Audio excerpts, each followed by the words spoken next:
So I know a lot of stories about a lot of things, and I know the last video I posted was about my own experiences that were really strange. But there's a lot of people that want to hear uh, some of the native stories around here, and so I'm going to tell some of those. Some of the folklore, some of the superstitions, stuff like that. And I'm in South Carolina. This is Appalachia. I'm in very upstate South Carolina. I'm in the foothills of the mountains. My stomping grounds are up in the mountains. There's a town up there called Mountain Rest. That's pretty much my home area. Although I live down in a more populated area now known as Seneca, which is also a Native American word. But I live in a county that is called Oconee. And to the best of my knowledge, from what I've been told, Oconee means land of the watery eyes. Which, if you look at this county, we're surrounded by water. There's a river on each side of us. Now there's man-made lakes on some of the sides of us, most of them. But some of the stories from the natives are very intriguing. For example, this is going to be something that will probably turn some of you away, but some of these stories go back farther than 500, 600, 700 years, maybe a millennium. But there's a story of the hairy man of the mountain. And this isn't something that I came up with. This is real native tradition to tell these stories and hand them down to younger generations. But I will tell you my experience with this situation.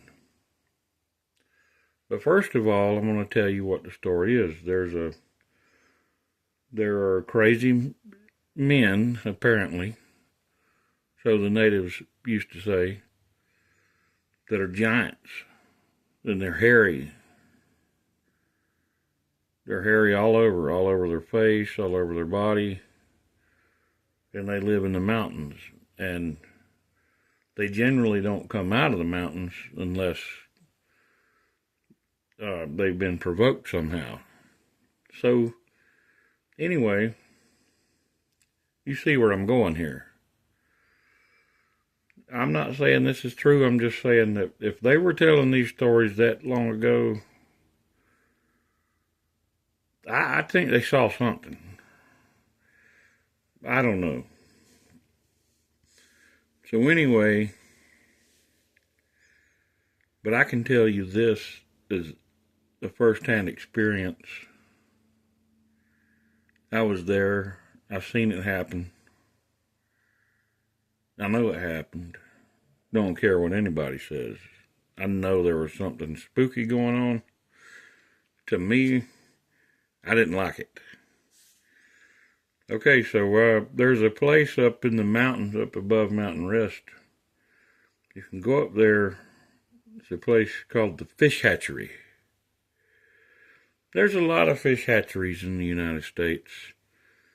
They spawn trout and native river species to repopulate the rivers. And you're free to go and fish for them and catch them once they get released into the rivers. And you can always tell one that comes from the hatchery because its fin has been clipped at the tip. So if it's got a square fin, that's a hatchery fish. If it's got a rounded fin, that's a native fish. And there are still a lot of native fishes. And I say fishes because there's more than one type of fish. We got a lot of different types of fish. Okay, so anyway, up there though, it's in the remote wilderness. It is very sparsely populated. If you went beyond there to the north, you might go 70 miles before you ran into another human being. You're more likely to run into bears, bobcats, cougars, anything else before you're going to see another human being. So anyway, we're up there, but there's these trails that you can hike on from the fish hatchery. And by the way, the fish hatchery is awesome. If you ever make it over here, it's up above Walhalla, South Carolina. It is absolutely amazing. There are some amazing things over here. And I know I'm making black screen videos right now, but that's because I've got to improve. That's my fault. I will fix it soon. But let me tell you. So back in approximately 2009, we're up here on one of these trails, hiking from the fish hatchery back towards a place called Burles Ford. Even though we're a long, long ways away from it, we're just hiking in that direction. Well, our plan was just to hike a little ways and come back. We never planned to hike the whole trail. And the girl I was dating at the time had a basset hound that was absolutely lovable. Great dog. Had a great nose. It was just stubborn enough so that if we were about to leave, it would come and jump through the window to get in the car. Okay, so we had this dog up here in the absolute wilderness of the mountains. And we go down this trail, and I'm leading, and we come across what I can only describe in my terms as a mud hole. But it's kind of a dried up mud hole. It's got a little water in it left, but it's mostly dried up. And what I see is a footprint.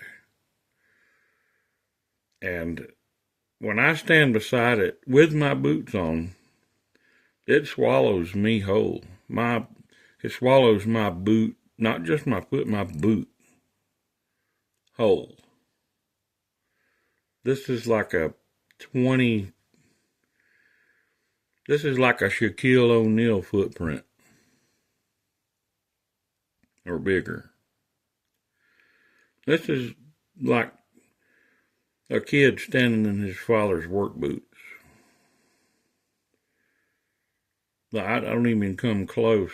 And I have a big foot. But I don't come close.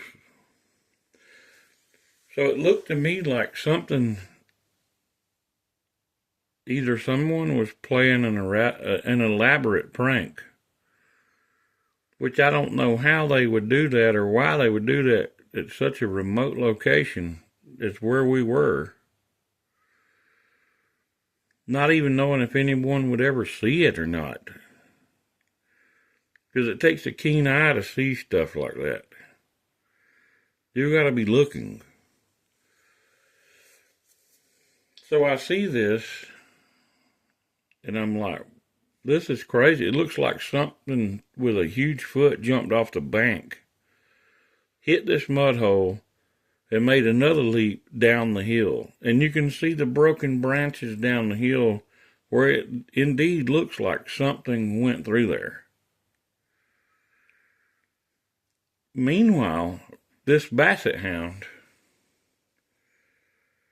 starts whimpering and whining and wants to turn back and doesn't want to go any further. And the girl I'm dating is getting pretty skittish too. She's like, there's something ain't right here. And there is a different odor in the air. It's almost a skunkish pee smell.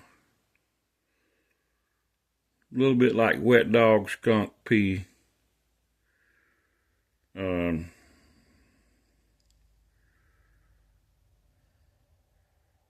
But I've never seen a Sasquatch. I can't say, hey, I've seen one. I can't say that. All I can say is I've seen some circumstantial evidence. We turned around and got out of there. We left. So it is what it is.